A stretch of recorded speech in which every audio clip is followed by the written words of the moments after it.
Well, new surveillance video of George Zimmerman's trip to the police station in Florida just after Trayvon Martin's shooting death, it has shed even more light and raised even more questions about what happened that night. And reaction to the newly released video has certainly been strong and swift. Trayvon's parents say it undermines Zimmerman's story, and they're not alone.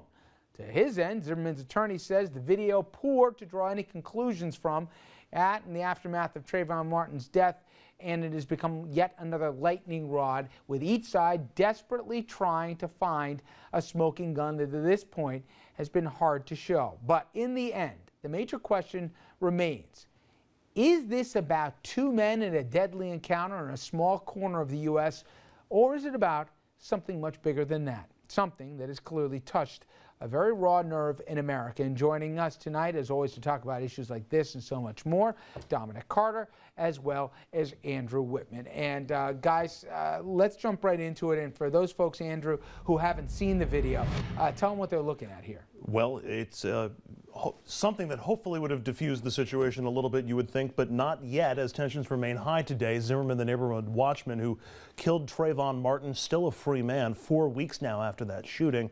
But in the video you're about to see, well, it could be a game changer for the grand jury investigating the case. George Zimmerman's father, seen here in shadow, is speaking out to an Orlando TV station. He insists the Sanford, Florida police report, in which officers reported his son was bleeding from the back of his head and nose, is a fact. Trayvon Martin walked up to him asking, "Do you have a problem?" George said, "No, I don't have a problem."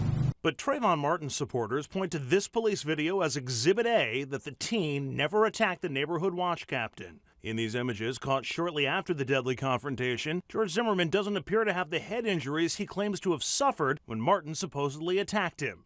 His parents spoke with CNN. We have concluded just by watching this video that there may not have been any injuries at all. ABC News spoke with Martin's 16-year-old girlfriend, who was on the phone with Martin, as he described Zimmerman following him. And then Trayvon come and said the man was still behind him. And then I come and say, "Run." Martin's death has sparked protests across the country and once again a debate over both race and gun control. These issues were addressed last night in a radio town hall. We always tell my son, just watch your surroundings, pay attention. Don't look suspicious. Take your hood off your head. Make sure people can see your face. Walk a straight line, because you never know when something can occur. At least one right-wing website is now trying to debunk that police video of Zimmerman that you saw there. Since the shooting, Zimmerman has gone into hiding. He and his family have received numerous death threats. Rich? Okay. By now, guys, people have seen the video. And if you step back and you just walk this thing through, it leads me to a different question than I think what many people are asking. Remember, this guy, Zimmerman, had called more than 40 times, right, to the cops with all kinds of theories. He calls that night, as we know, and the police say basically, stay out of it. Don't get involved, cease and desist. We got it. He disregards that directive and he goes out. That's the last definitive thing we know that happens between then and him pulling the trigger from inches away into the chest of Trayvon Martin, obviously killing him. Now we see video, and I got some legitimate questions. First of all, he was cuffed. To me, he was cuffed because the police, at least at the time, thought he at least did something wrong or may have been involved in the commission of a crime. We then learned that the detective, I guess, that was investigating, the investigating officer, wanted to charge him at least with manslaughter, but then we learned from the prosecutor's office, no. We also know he was never tested for alcohol or drugs that night, but the corpse of Trayvon Martin was tested for drugs. We also know that apparently the person on the phone with him that night, with Trayvon Martin, his girlfriend, never even called. Now, you said from the beginning, Dominic, hey, you know, his dad's a judge here, one of only 4, I guess, in Sanford, Florida. That had something to do with it. I'll be honest with you. I was like, I don't know where you're going with that night. But I have a question. Is this about Sanford, Florida, having some rinky-dink local yokel cops or law enforcement who can't, shoot straight?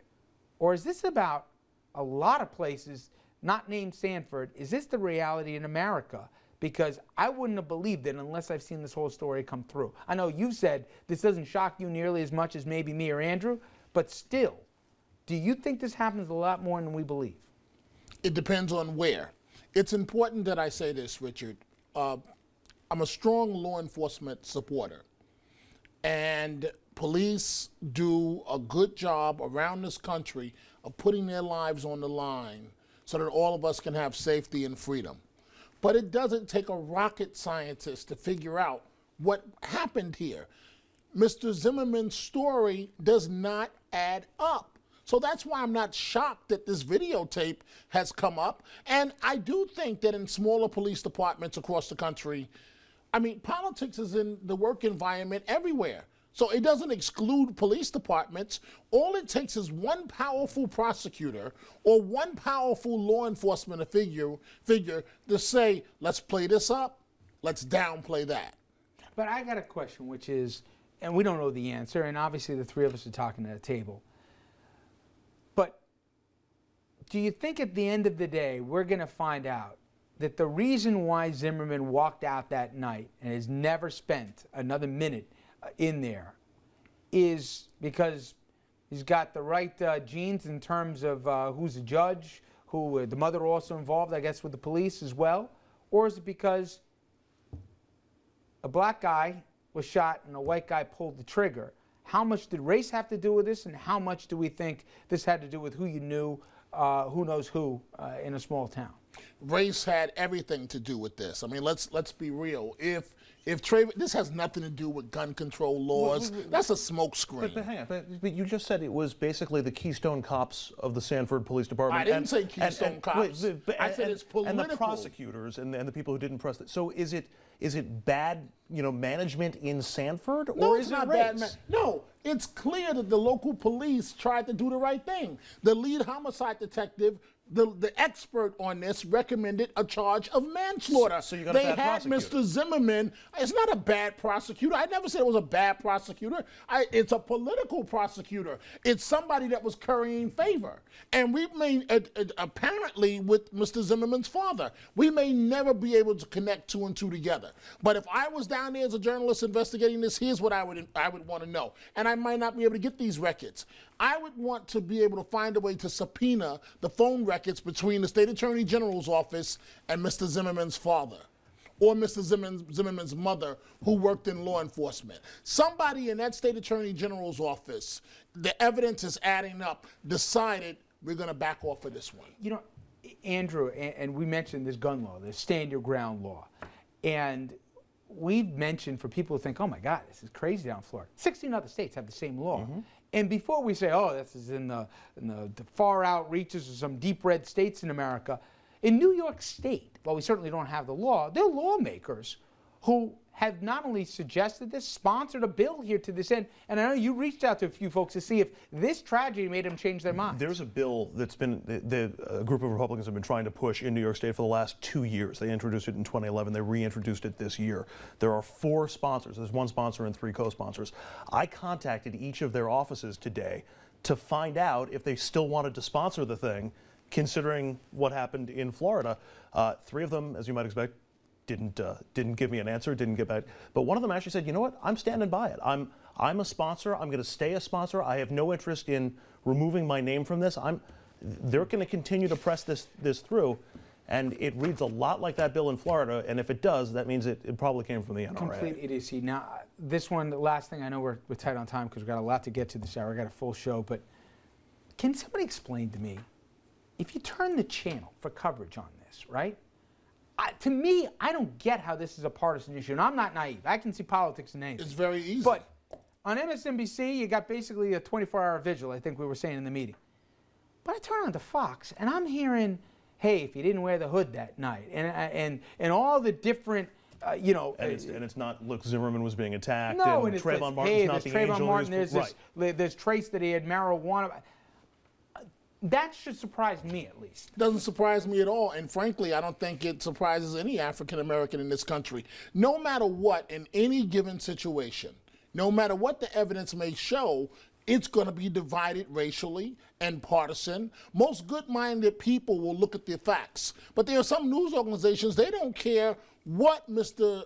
Martin, this young man, did that may have been right, they're going to point out everything that they believe clears Mr. Zimmerman. And let's not forget, he was not a law enforcement officer. He should have been criminally charged. The police down there, it looked like they were trying to do that. And the state attorney general's office, some higher up said, let him walk. But I'm with Rich on this. I'm confused why Fox would be covering this one way and MSNBC. But what's confusing? Well, They're what's playing their to their advantage? base. But what's their advantage of doing Their it? advantage is there are some people in this country, guys. But not you know that- what? But can I tell you something?